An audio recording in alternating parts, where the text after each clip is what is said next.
के बीच यूक्रेन ने एक वीडियो जारी किया है जिसमें उसकी बटालियन के कुछ जवान ट्रेनिंग करते हुए नजर आए, जिसके लिए उन्होंने जंगल में कैंप लगाया और फिर सारे जवान एक के पीछे एक भागते हुए जोश से लबरेज नजर आए। इसके बाद उनमें कुछ ने हथियार थामे और दुश्मन को घुटनों के बल लाने के गुर सीखे, जहां उन्हें दीवार का सहारा लेकर फायरिंग करना सिखाया गया। उन्हें खास तौर पर इस बात की ट्रेनिंग दी गई कि खुद को बचाते हुए उन्हें दुश्मन पर कैसे हमला करना है। इसके अलावा कुछ जवान दौड़कर अंडरग्राउंड बंकरों से गुजरते दिखे तो किसी ने रबर के टायरों के पीछे से गोलियां बरसाई।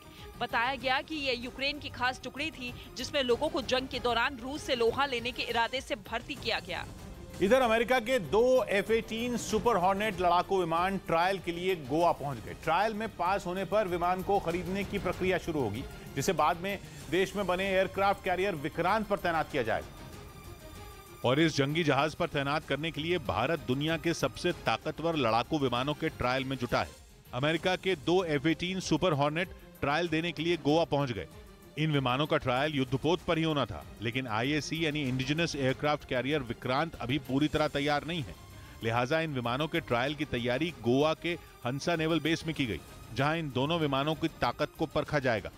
ट्रायल के दौरान ये देखा जाएगा कि अमेरिका के ये विमान एयरक्राफ्ट कैरियर से किस तरह उड़ान भरेंगे और कितनी आसानी से उनकी लैंडिंग होगी। दावा किया गया कि जून के पहले हफ्ते से इन दोनों विमानों का ट्रायल शुरू हो जाएगा। उधर खबर है कि काला सागर में एक बहुत बड़ी जंग का मोर्चा तैयार हो चुका है। ऐसी जंग जिसमें रूस का मुकाबला सीधा नेटो से हो सकता है। दावा यह है कि यूक्रेन के दक्षिण में मौजूद काला सागर, जहां अब तक रूस की सेना का तगड़ा दबदबा है, वहां नेटो के जहाज और घातक हथियार पहुंचने वाले हैं, जिसका सीधा मतलब यह है कि काला सागर में रूस का मुकाबला नेटो की सेना से होना लगभग तय है। अब तक कभी भी यूक्रेन की जंग में नेटो ने सीधे शामिल होने का जोखिम नहीं उठाया। अमेरिका और यूरोप के देश यूक्रेन को हथियार तो भेजते रहे, लेकिन कभी भी खुद इस जंग का हिस्सा नहीं बने। लेकिन पहली बार ब्रिटेन की नौसेना के सबसे घातक जंगी जहाज काला सागर में पहुंच सकते हैं।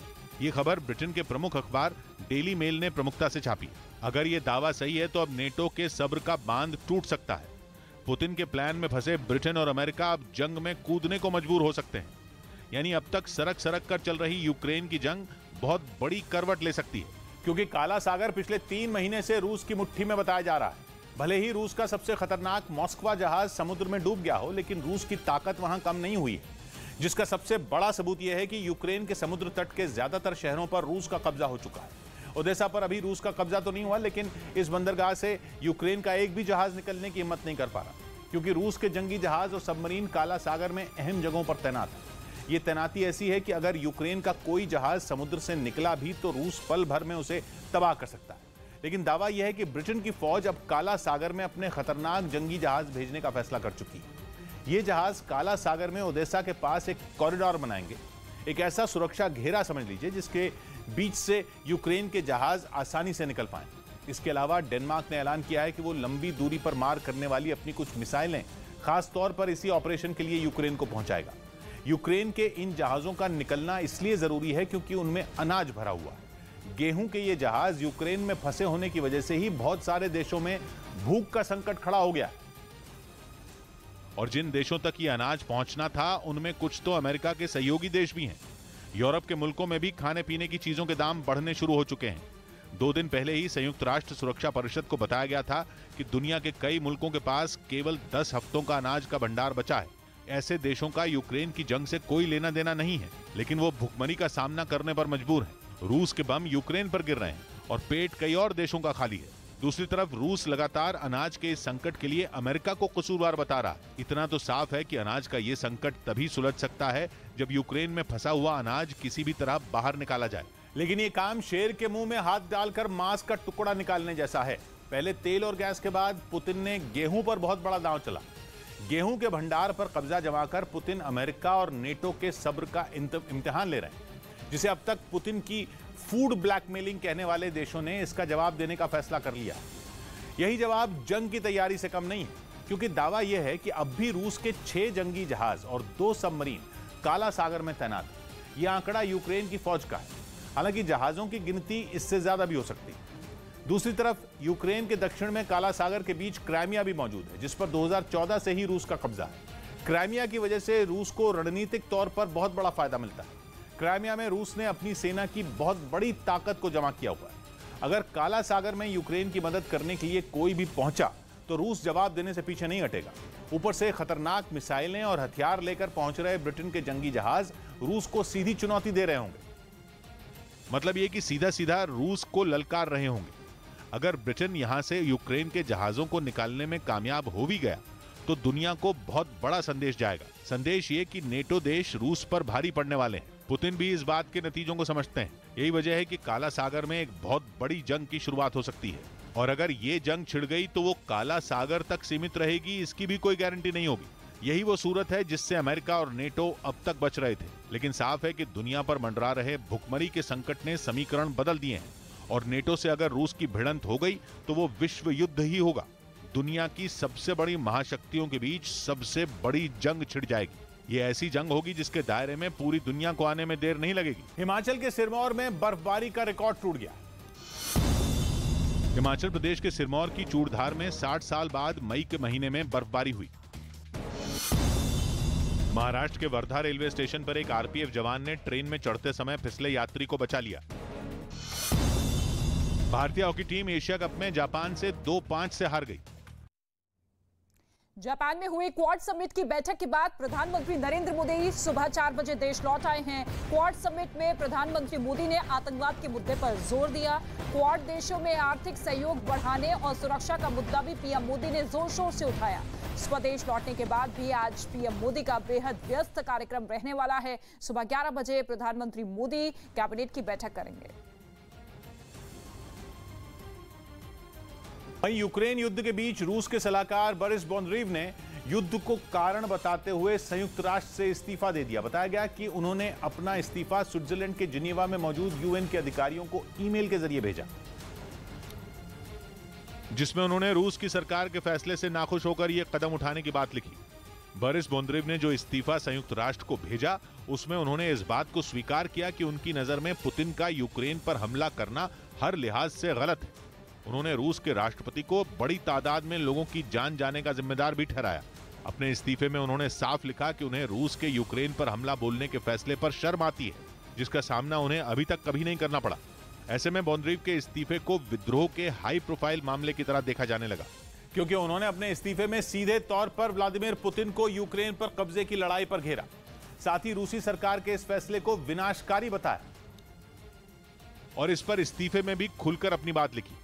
बोरिस बोंद्रीव का गुस्सा इस्तीफे में ऐसा फूटा कि उन्होंने पुतिन की इस लड़ाई को न केवल यूक्रेन और पश्चिमी देशों के लिए खतरनाक करार दिया, बल्कि यह भी कहा कि ये रूस के लोगों के खिलाफ भी जुर्म है। वो यही नहीं रुके, उन्होंने पुतिन पर आरोप लगाया कि वो हमेशा के लिए सत्ता पर काबिज रहना चाहते हैं और आलिशान बंगलों में अपनी जिंदगी गुजारना उनका मकसद है।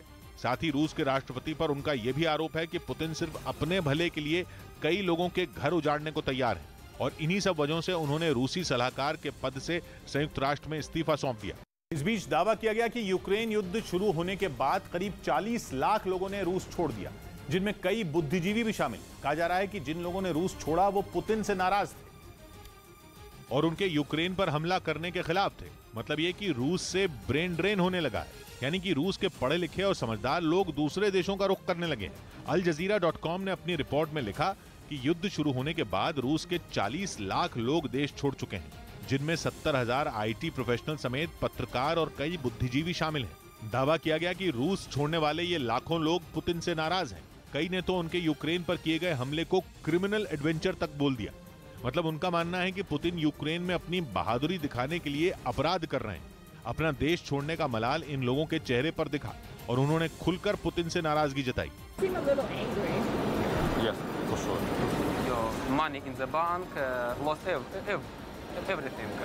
पुतिन ने जब यूक्रेन पर हमला किया था तो नेटो समेत सभी पश्चिमी देश रूस के दुश्मन बन गए थे। लेकिन कहा जा रहा है कि रूस में भी लाखों लोग ऐसे हैं जो पुतिन के फैसले का विरोध कर रहे हैं। अल जजीरा.com ने अपनी रिपोर्ट में दावा किया कि कई लोगों का कहना है कि पुतिन मनमानी करते हैं और उनका फैसला पूरी तरह उनका ही होता है। इन लोगों का कहना है कि यूक्रेन पर बम बरसाने और मिसाइलें दागने का निर्णय भी उन्होंने किसी से पूछे बिना लिया। इससे पहले पश्चिमी मीडिया ने कई बार दावा किया है कि पुतिन के कई अधिकारी उनके यूक्रेन पर हमले के खिलाफ थे। यही नहीं, दावा तो यह भी किया गया कि वहां यूक्रेन के पक्ष में बोलने वालों को सजा दी जा रही है। मतलब ये कि युद्ध में केवल यूक्रेन ही नहीं बल्कि रूस भी जल रहा है। फर्क बस इतना है कि रूस में यह आग आर्थिक मोर्चे पर दिख रही है। नौबत यह आ चुकी है कि रूस की जिन कंपनियों के हेडक्वार्टर दूसरे देशों में हैं, वो अपने कर्मचारियों को एयरलिफ्ट कर रही हैं। मतलब अपना विमान रूस भेजकर उन्हें वहां से निकाल रही हैं। दावा किया गया कि रूस छोड़ने वाले लोगों को बाल्टिक देशों में शरण मिल रही है। इन देशों की शर्त यह है कि वहां आने वाले लोगों के पास यूरोप के किसी भी देश का वीजा होना चाहिए। इसके अलावा तुर्की, इजराइल और सेंट्रल एशिया के देशों ने भी रूस के लोगों को अपने यहां एंट्री दी। मध्य एशिया के देशों जैसे कि ताजिकिस्तान और उज्बेकिस्तान ने तो रूस के लोगों के लिए वीजा नियमों में ढील भी दी, क्योंकि उनका मानना है कि रूस से आने वाले बुद्धिमान लोगों का उन्हें फायदा मिलेगा। कहा जा रहा है कि रूस की सरकार ने भी इन लोगों को रोकने के लिए पूरा दम लगा दिया है, जिसके लिए मार्च में पुतिन सरकार ने ऐलान किया था कि वो सेना के लोगों और आईटी प्रोफेशनल को इनकम टैक्स में छूट देगी। कांग्रेस प्रवक्ताओं के लिए नया निर्देश जारी किया गया। कांग्रेस पार्टी ने अपने नेताओं और प्रवक्ताओं को चर्चा और भाषण के दौरान कांग्रेस के बजाय भारतीय राष्ट्रीय कांग्रेस बोलने के निर्देश दिए, क्योंकि वो ये संदेश देना चाहती है कि कांग्रेस के नाम में ही भारतीयता रची और बसी हुई है। हरियाणा के जींद में 2 गाड़ियों की टक्कर में 6 लोगों की मौत हो गई, जबकि 17 लोग घायल हो गए। पृथ्वी शॉ को अगले महीने शुरू हो रही रणजी ट्रॉफी के लिए मुंबई टीम का कप्तान बनाया गया। उधर पुतिन की फौज ने खार्किव में लोगों की जांच पड़ताल तेज कर दी, क्योंकि जंग के चौथे महीने में एंट्री करने से पहले रूस की कोशिश है कि वो यूक्रेन के पूर्वी हिस्से में मौजूद डॉनबास पर कब्जा कर ले, जिसके लिए वो किसी भी तरह का खतरा मोल नहीं लेना चाहता।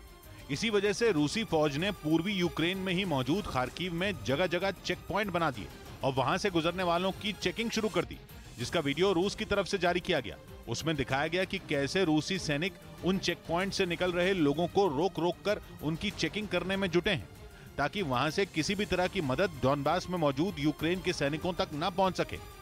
क्योंकि इससे पहले जब कीव पर कब्जे की कोशिश में रूस ने अपना पूरा जोर लगा दिया था, तब पश्चिमी देशों और यूक्रेन के दूसरे इलाकों से मिल रही मदद ने रूस की मुश्किलें बढ़ा दी थी और वो यूक्रेन की राजधानी कीव से हाथ धो बैठा था। ऐसे में कहा जा रहा है कि रूस डॉनबास पर कब्जे का कोई मौका नहीं छोड़ना चाहता, इसलिए पुतिन डॉनबास में अपनी ताकत बढ़ाने के लिए एड़ी चोटी का जोर लगा रहे हैं। इसके लिए बीते कुछ दिनों में रूस की तरफ से डॉनबास के कई इलाकों में हमले भी तेज कर दिए गए हैं। इस बात को जेलेंस्की ने भी माना कि फिलहाल डॉनबास में हालात सबसे ज्यादा खराब हैं। रूस की सेना ने यूक्रेन में युद्ध की वजह से तबाह रेलवे पुलों और रेलवे लाइन की मरम्मत का काम तेज कर दिया, जिसका एक वीडियो भी रूस की ओर से जारी किया गया। हालांकि ये नहीं बताया गया कि यह काम किस इलाके में शुरू किया गया, लेकिन दावा किया गया कि रूस ने यूक्रेन में अपने कब्जे वाले इलाकों में स्पेशल मिलिट्री ऑपरेशन शुरू कर दिया, जिसके तहत ऐसे इलाकों में उन रेलवे पुलों की मरम्मत की जाएगी जिन्हें पुतिन की फौज का रास्ता रोकने के लिए यूक्रेन की सेना ने बमबारी कर उड़ा दिया था। और अब रूस की ओर से जो वीडियो जारी किया गया उसमें कुछ रूसी सैनिक रेलवे पुल और रेलवे लाइन की मरम्मत के काम में जुटे दिखाई दिए। रूस ने दावा किया कि इस अभियान के तहत उसकी सेना जल्द ही अपने कब्जे वाले इलाकों में तबाह हुए ट्रांसपोर्ट इंफ्रास्ट्रक्चर को पूरी तरह बहाल कर देगी। На данный момент сейчас здесь для перебивания этого элемента металлической конструкции заложено। असल में जेलेंस्की की सेना ने लुहांस्क और कीव समेत कई इलाकों को रूसी सेना के हमलों से बचाने के लिए वहां बने कई अहम पुलों को ध्वस्त कर दिया था और कीव में तो उनकी ये रणनीति काफी कारगर भी साबित हुई थी, जहां कई दिनों की घेरेबंदी के बाद पुतिन की सेना के कई किलोमीटर लंबे काफिले को खाली हाथ लौटना पड़ा था। और यूक्रेन का रूस पर पलटवार लगातार जारी है। यूक्रेन की 28वीं ब्रिगेड ने सटीक निशाना लगाकर नागरिक यार्ड में छुपे रूस के टैंक पर हमला बोला है। यूक्रेनी हमले में रूस का BMP-3 टैंक पूरी तरीके से नेस्तनाबूद हो गया है।